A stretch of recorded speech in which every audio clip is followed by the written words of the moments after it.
azi ko hari umujura uza kwiba yitwaje ubusa.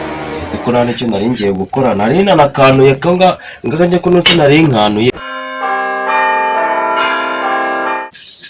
Ayi inzara ndayikizwa n'iki n'ubushomera. Ese ubu nta kintu nakora kugira ngo mbone uko nakibonera ibyo kurya. Yewe none umaje kuba n'uruzingo pe.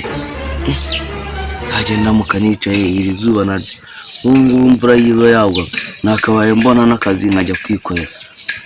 Ariko urazi ntabwo nabura ukuntu narya kandi hari umuntu harahebya aho ufite ibyare burya kandi njye mfite n'ukuntu nabibona.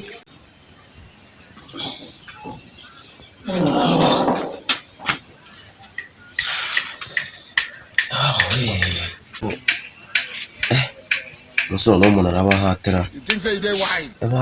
Akenza ririho n'umunsi noneho. Siko nsigaye nyimva no mu mubiri ndaje ahantu hose. Nonda nigorora nkumva wa njya gushaka ibyo kurya pe.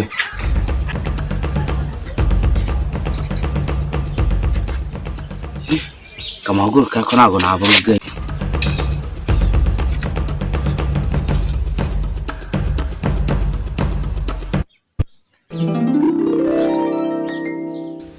Hose ko ndaharangaye ubu ntago baneza gati mpfa kugenda sha.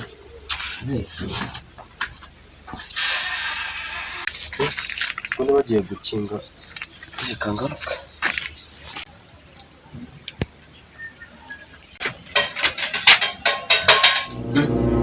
Numva imivuga mu nzira. Ndeba ko nazishe nkazimaramo. Kanze n'icumuzura nibamunkize.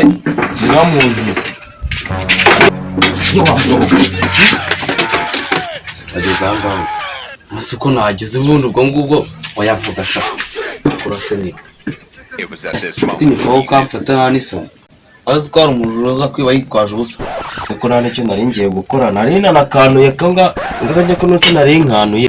Ngo hari ukanuye? Njye nari nkanuye rwose do nta n'ikintu mfite mu mufuka nuko nta n'ibuye mfitemo se. Do nta n'ibuye mfite. Ubu ngubu urarebye usanga ngiye kukwanurira byananira. Sibyo ko ahubwo we reka nkubaze. Uzi mu nzu yanjye wakizemo. Ako akakanya mavuye kuko se winjiramo inzu yawe. Wakakanye inzu bayi yawe. Tabaye nagese si yanjye. Ibaye yawe. Tabi yanjye si yanjye. Turwane kumfata gutyo n'iki cyumuri kureba. Oya. Basi surashaka iki? Cyo nshaka se ubu ngubu urabona ndi kugendwa n'iki? Cyo nshaka ni ibiryo inzara mfite yonyine. Naho ubwo yatuma muhatana. Nase barujyanye n'ibiryo. Aha ngaha ndi bukoremo amafaranga ubundi ngurishe mbonemo ibyo kurya. Uzi ikindi kintu nshaka? Ibyo utunze mu nzu iwawe byose ndabishaka. Sibyo ko mbonye nta n'ikintu kirimo kizima. Cyakora utugaragara n'utu. Aka ngaka yagapfundikiza isafuriya wowe nawe agiye kukagurisha akayakicaraho urumva ntabwo rero ndashaka n'uburiro byawe. Basi bingaruze nyine nemera twe tujyane turebe ibyo tujya nga basi nose ubu ibyo turi burya. Ese niba ubu umushyitsi zaza kusura kuko nzamwicaza kuki hasi genda ndabigurisha sha uzashaka ibintu. Zamuja muzi ko ari Selemani yaranyishe kandi arabijyanye. Umva wagatatu kumvikana. Genda sha namushonje umvikana n'abahanzi.